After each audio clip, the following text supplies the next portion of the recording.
नमस्कार दोस्तों। स्वागत है आपका हमारे चैनल पर। तो हमारी आज की कहानी है दुख का अधिकार, यशपाल जी की कहानी।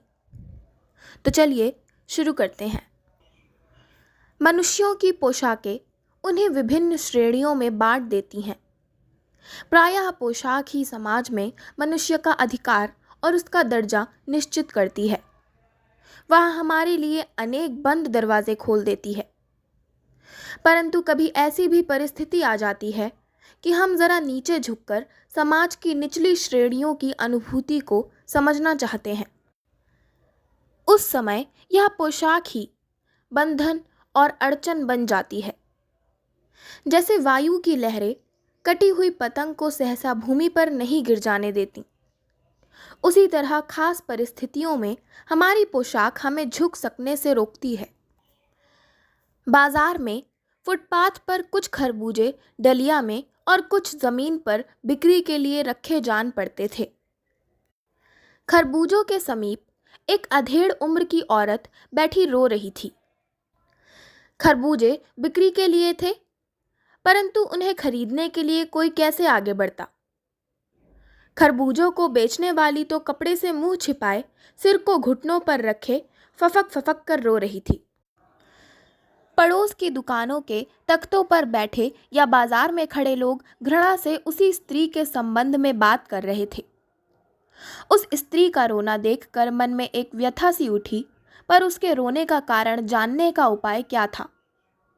फुटपाथ पर उसके समीप बैठ सकने में मेरी पोशाक ही व्यवधान बन खड़ी हो गई। एक आदमी ने घृणा से एक तरफ थूकते हुए कहा, क्या जमाना है, जवान लड़के को मरे पूरा दिन नहीं बीता और यह बेहया दुकान लगा के बैठी है। दूसरे साहब अपनी दाढ़ी खुजाते हुए कह रहे थे, अरे जैसी नियत होती है अल्लाह भी वैसी ही बरकत देता है। सामने के फुटपाथ पर खड़े एक आदमी ने दिया सलाई की तीली से कान खुजाते हुए कहा, अरे इन लोगों का क्या है, ये कमीने लोग रोटी के टुकड़े पर जान दे देते हैं। इनके लिए बेटा बेटी, खसम लुगाई, धर्म ईमान सब रोटी का टुकड़ा है। परचून की दुकान पर बैठे लाला जी ने कहा, अरे भाई उनके लिए मरे जिए का कोई मतलब ना हो, पर दूसरे के धर्म ईमान का तो ख्याल करना चाहिए। जवान बेटे के मरने पर 13 दिन का सूतक होता है और वह यहाँ सड़क पर बाजार में आकर खरबूजे बेचने बैठ गई है। 1000 आदमी आते जाते हैं, कोई क्या जानता है कि इसके घर में सूतक है। कोई इसके खरबूजे खा ले तो उसका ईमान धर्म कैसा रहेगा, क्या अंधेर है। पास पड़ोस की दुकानों से पूछने पर पता लगा उसका 23 बरस का जवान लड़का था। घर में उसकी बहू और पोता पोती हैं। लड़का शहर के पास 1.5 बीघा भर जमीन में कछियारी करके परिवार का निर्वाह करता था। खरबूजों की डलिया बाजार में पहुंचाकर कभी लड़का स्वयं सौदे के पास बैठ जाता, कभी माँ बैठ जाती। लड़का परसों सुबह मुंह अंधेरे बेलों में से पके खरबूजे चुन रहा था। गीली मेड़ की तरावट में विश्राम करते हुए एक सांप पर लड़के का पैर पड़ गया। सांप ने लड़के को डस लिया। लड़के की बुढ़िया माँ बावली होकर ओझा को बुला लाई। झाड़ना फूकना हुआ, नागदेव की पूजा हुई। पूजा के लिए दान दक्षिणा चाहिए। घर में जो कुछ आटा और अनाज था दान दक्षिणा में उठ गया। माँ, बहू और बच्चे भगवाना से लिपट लिपट कर रोए, पर भगवाना जो एक दफे चुप हुआ तो फिर ना बोला। सर्प के विष से उसका सब बदन काला पड़ गया था। जिंदा आदमी नंगा भी रह सकता है, परंतु मुर्दे को नंगा कैसे विदा किया जाए। उसके लिए तो बजाज की दुकान से नया कपड़ा लाना ही होगा, चाहे उसके लिए माँ के हाथों के छन्नी ककना ही क्यों ना बिक जाए। भगवाना परलोक चला गया। घर में जो कुछ चूनी भूसी थी सो उसे विदा करने में चली गई। बाप नहीं रहा तो क्या, लड़के सुबह उठते ही भूख से बिलबिलाने लगे। दादी ने उन्हें खाने के लिए खरबूजे दे दिए, लेकिन बहू को क्या देती। बहू का बदन बुखार से तवे की तरह तप रहा था।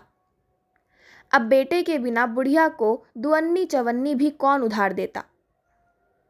बुढ़िया रोते रोते और आंखें पोंछते पोंछते भगवाना के बटोरे हुए खरबूजे डलिया में समेटकर बाजार की ओर चली और चारा भी क्या था। बुढ़िया खरबूजे बेचने का साहस करके आई थी, परंतु सिर पर चादर लपेटे, सिर को घुटनों पर टिकाए हुए फफक फफक कर रो रही थी।